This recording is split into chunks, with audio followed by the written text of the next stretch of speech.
бир жылы азайып, бир жылы көбүрөөк болуп, мисалы үчүн апрелдеги суунун көлөмү менен июнь айындагы суунун көлөмү бөлөк болот экен. Мен кече мындан бир 10 күн мурун барып, ошол метеорологиялык бөлүмгө барып көргөнбүз. Акыркы 10 жылда ошол суунун азайышы, суунун деңгээлинен 47 сантиметрге азайды дейт да. Бул деген мындай билинбеген менен чоң эле көрүнүш. Ошонун алкагында бизде долбоорлор бар, ушул документтердин ичинде.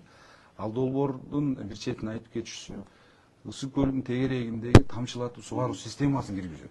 Ошондо тиги дарыялар, кичинекей арыктардын бар жогу бүгүнкү күндө өзүңүздөр билесиздер, 60-тан ашык дарыялар көлгө куят, ошол толук боюнча кирип.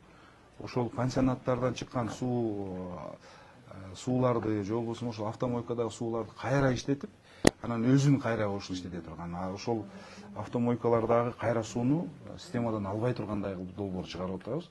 Жакын арада ошолордун баарын анча-мынча мамлекеттин тараптан субсидияларды, дотацияларды да караштырып атабыз өзгөчө.